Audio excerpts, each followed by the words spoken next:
Oy, part 5 na ito, nasa description o comment section ibang parts, like and subscribe ka na rin po kung bago ka pa lamang sa ating channel at huwag kalimutang i-all ang notification bell nang lagi ka pong updated sa ating uploads, salamat.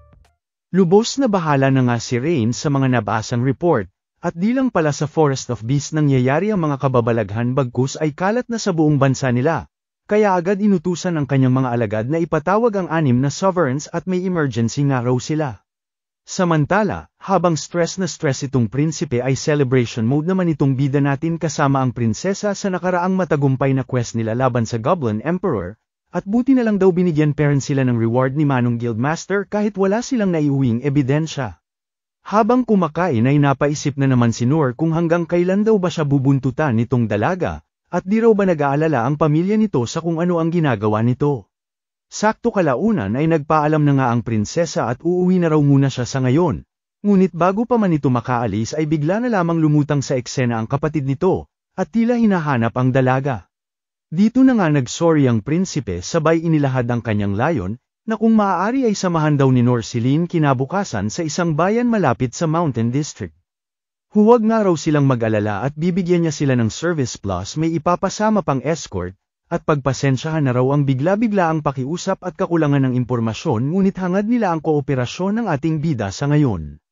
Okay na nga lang si Noor at mukhang kailangan niya na raw mag-empake para sa paglalakbay na ito. Pahabol naman ng prinsipe na babayaran daw nila si Noor plus lahat ng travel expenses nito kaya wala raw itong dapat ikabahala pa. Tsaka siya lang daw ang maaasahan nila sa bagay na ito kaya lubos na kiusap sa bida natin. Ayun nga at tinanggap din naman ni Noor ang pakiusap ng prinsipe, at maging ang guildmaster daw ay ito rin ang payo sa ating bida since maganda raw ang deal na ibinigay kay Noor. Ngunit ayon dito sa ating bida, ay tinanggap niya lamang daw talaga ang offer dahil sa kailanman di pa raw siya nakakasakay ng karuwahe, at nais niya raw masubukan kung ano raw feeling ng nakasakay dito, hahabwisit. Anyway ayun na nga at tuwang-tuwang na sa kanyang biyahe si Noor, hanggang sa kalaunan ay natigilan nito ng mapansin na tila tahimik lamang sa tabi ang prinsesa kaya kinausap ito. Nagsorry na nga si Lin lalo na at biglaan daw ang request ng kuya niya dito kay Sensei Noor niya, na agad namang binara ng ating bida at huwag daw itong alalahanin ng prinsesa, tsaka bayad naman daw siya sa paglalakbay na ito at pagbawi niya raw ito sa prinsesa sa nakaraang Goblin Quest nila. Sa kabila nito ay di peren mapalagay ang prinsesa lalo na sa plano nila na rektang puntahan ang kabundukan ng Toros, as per utos nga ng prinsipe, at kung sakali raw na walang mangyari ayon sa prinsipe ay diretso sila sa Holy Theocracy of Mithra.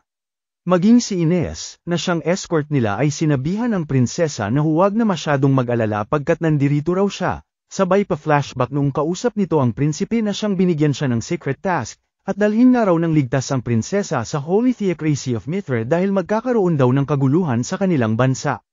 Kalaunan ay nagpahinga muna sa kanilang paglalakbay ang tatlo, at dito sinamantala ni Ines ang pagkakataon para humingi ng pasensya kay Noor at nadamay na nga raw sa mga kaganapan.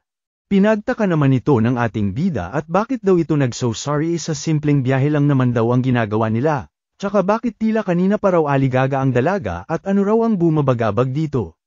Ayon naman kay Ines ay may mga iniisip lang daw siya, dagdag pa raw kung paano niya poprotektahan ang ating bida kung sakali, na agad namang sinapla ni Noor at kaya niya raw ang sarili niya kaya huwag mag-alala ang dalaga. Dito na nga pinakita ni Ines ang kanyang abilidad, ang Divine Shield, at kung sakaling may mangyari raw ay magtago lamang sila sa likod niya nang sila ay maprotektahan niya, at anumang magic o sandata ay di raw tatago sa kalasag na ito. Lubos na mangha na nga ang ating bida sabay na alala ang lalaking nakalaban niya kamakailan lang na hindi niya na naman maalala ang pangalan, at parehas na raw dito kay Ines na may mga pambihirang natatagong lakas, kumpara raw sa kanya na sa simpleng goblin lamang ay sobra raw nahirapan.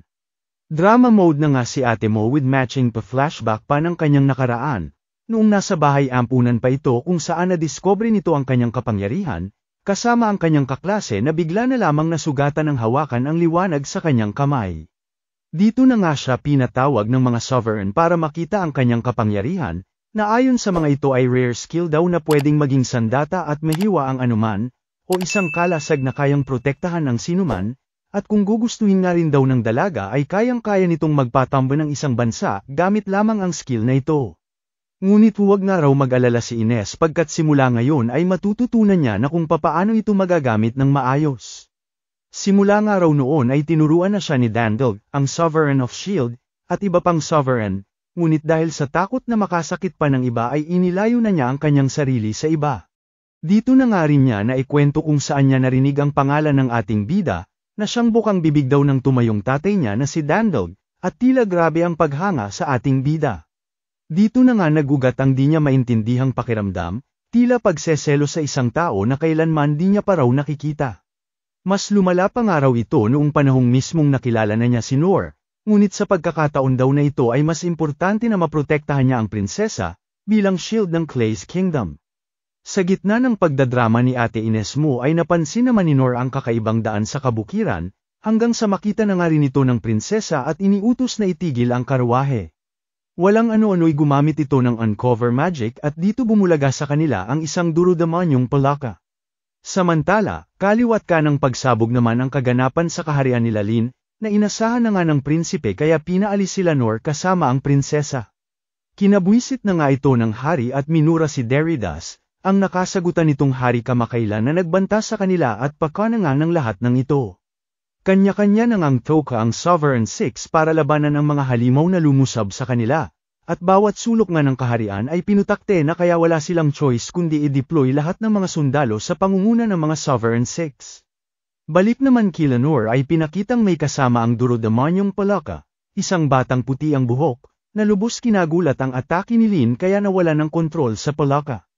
Bagamat di alam ang sitwasyon ay agad namang to the rescue si Noor sa bata, at prinotektahan ito mula sa duro-demonyong palaka habang sinubukang pigilan ni Ines at tila may pagdududa sa bata, at nabatid na isa itong demon folk, tawag sa mga demi-humans na may abilidad na makontrol ang mga halimaw, na halos nasakop ang Holy Theocracy of Mithra 200 taon na ang nakakaraan, at inakalang extinct na dahil pinaghuhunting ng mga tao mula noon. Dito na nga nila napagtanto na noong nagcast ng spell ang prinsesa ay kinagulat ito ng bata kaya naputol ang koneksyon sa duro-demonyong palaka, na siya ring bida-bidang paglusob ni Noor na siya nila ngayong kinababahala.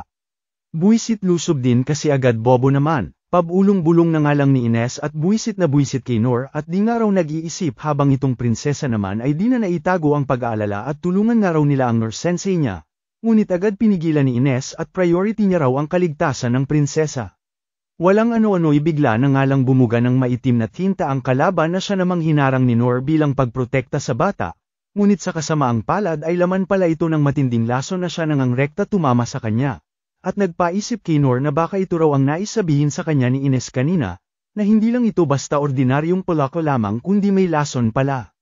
Black Death Dragon, pangalan nga raw ng kalaban dahil sa dulot nitong sureball na kamatayan, ika ni Ines habang sobra-sobrang pag-aalala ang nadarama ng prinsesa na ayaw paalisin itong moldita, at mas importante raw ang buhay ng prinsesa dahil nakasalalay dito ang kinabukasan ng kanilang kaharian.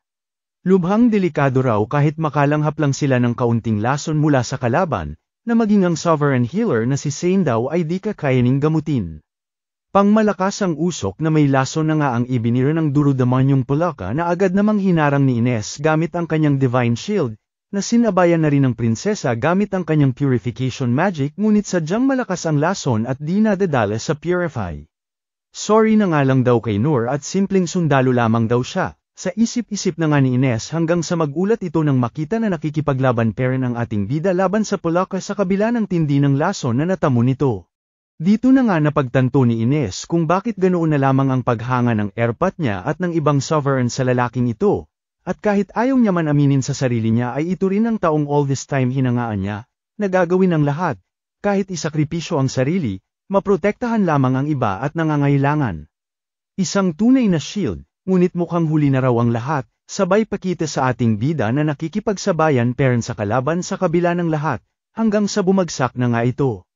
Pabagsak na rin ng like at subscribe mga idol, damay nyo na rin po TikTok at Facebook ko andyan link sa profile ko.